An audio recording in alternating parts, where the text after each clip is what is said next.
Justice Department's Inspector General ripped James Comey in that report, finding that the former FBI chief flouted all kinds of rules in the Hillary Clinton investigation, but not motivated by political bias. And the report uncovered new texts between those two rogue FBI agents having an affair, Peter Strzok and Lisa Page. Page says Trump is not ever going to become president, right? Right. Strzok? No, he won't. We'll stop it. President held forth for nearly an hour Friday, first with Fox's Steve Doocy, and then when surrounded by a scrum of shouting reporters. You go into the FBI and take a poll of the real FBI, not the scum on top, not Comey and that group of people that are total thieves. From what you've seen so far, should James Comey be locked up? Well, look, I would never want to get involved in that. Certainly, they just seem like very criminal acts to me. I think that the report yesterday, maybe more importantly than anything, it totally exonerates me. There was no collusion. There was no obstruction. Joining us now to analyze the coverage, Molly Hemingway, senior editor at The Federalist and a Fox News contributor.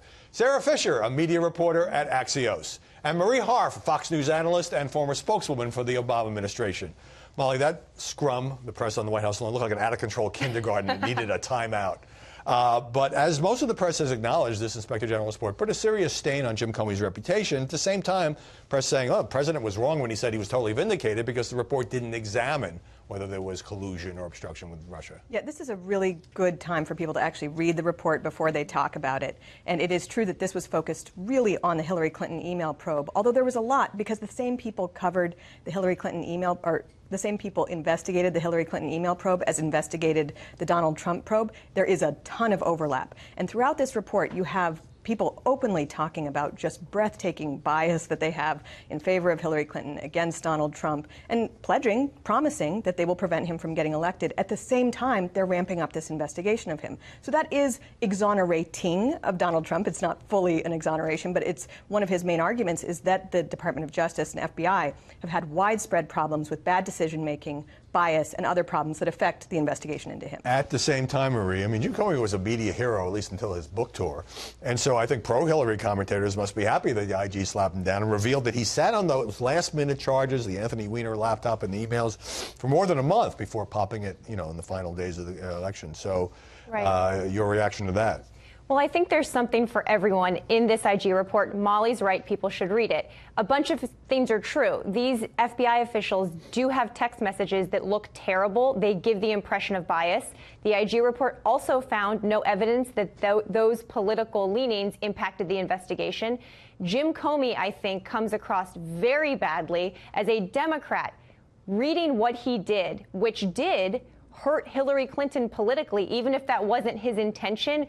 Reading his sanctimonious decision-making processes is very hard for me. So I think sort of how you look at the IG report for the opinion commentators is based on where you sit politically in many ways. But the president said a number of things about the report that are not accurate, and it's on the media to call those falsehoods out when he does that. And speaking of the media, they also had a cameo in this report, Sarah. The IG said couldn't even dig into all the leaks because there were so many of them, dozens of FBI staffers having contact with journalists, and including they flouted ethic rules, this is according to the report, by accepting sports tickets from journalists, by playing golf with journalists, accepting meals and drinks, and going to private social events. I mean, it's incredibly contentious. If you're at the FBI, you're obviously not supposed to be doing those things. What does it mean for the media? Are they supposed to be funding these sporting events and funding meals? I mean, Short answer, no, they're not. I mean, it almost seems like something close to bribery.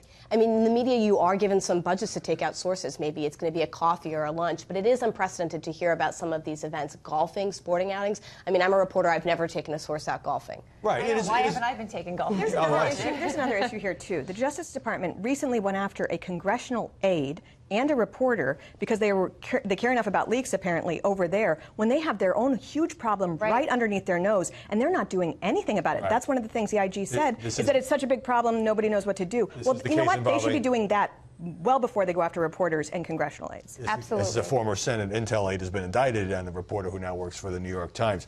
So this is all unfolding as Paul Manafort was taken to jail, waiting trial because of witness tampering. But let's come back to these incriminating tests, Peter Strzok, Lisa Page. We've seen lots of really biased texts them before. We hadn't seen this one. I guess it was somehow held back.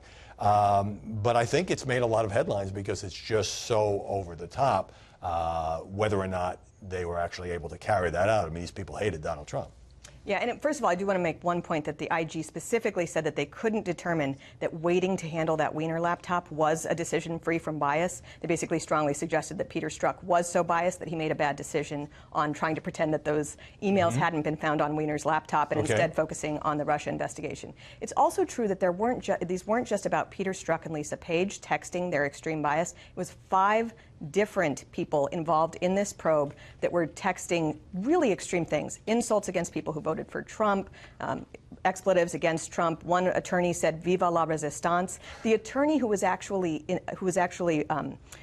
asking Hillary Clinton questions during that interview she had said, "I'm with her," when he did that. So again, it's not necessarily The IG is careful to say there's not hard evidence that he said, "I'm with her, therefore I'm letting her get off." Right. But I think reasonable people can say this level of bias is very problematic for 2 very politically sensitive investigations. Well, it's no then surprise, Marie, that journalists and pundits are cherry-picking the evidence because, as you say, there's something here for all sides. That's right. I think the only common denominator is that Jim Comey had very flawed decision-making.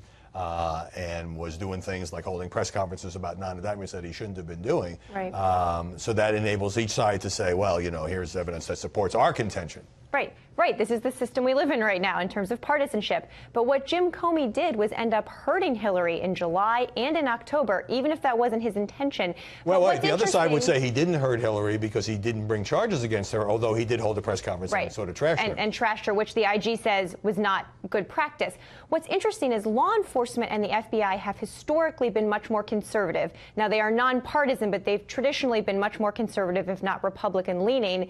So, yes, these text messages look terrible. But we have to rely on the IG's determination that they did not find any hard evidence that this bias impacted the investigation. As I just pointed out, there was that example where they said that they did believe that bias had affected that decision. Well, and overall, no, they did not say that they believed bias impacted it. They cannot determine why they waited so long to look at the Anthony Weiner laptop, which again had the effect of hurting Hillary. Here we are still talking about the Anthony Weiner laptop. One more point on this, Sarah, and that is minutes after this report was made public, New York Times published online an op-ed by James Comey that was obviously ready to go. It strikes me as pretty close to collusion. I mean, if you take a look at this, it was really minutes after. There were social cards ready on Twitter with quotes from James Comey. So it gives off the appearance that the New York Times was sort of willing to take James Comey's op-ed and publicize it, et cetera. You had people on the right, including Sean Spicer, asking, would they have done this for a Republican? It also takes into consideration, what's James Comey's media strategy here? I mean, he could have just put out a statement. But going to the New York Times with an op-ed, a paper that's so intertwined with a lot of these investigations. And his own leaks earlier. That's right. Is a little bit of a questionable choice.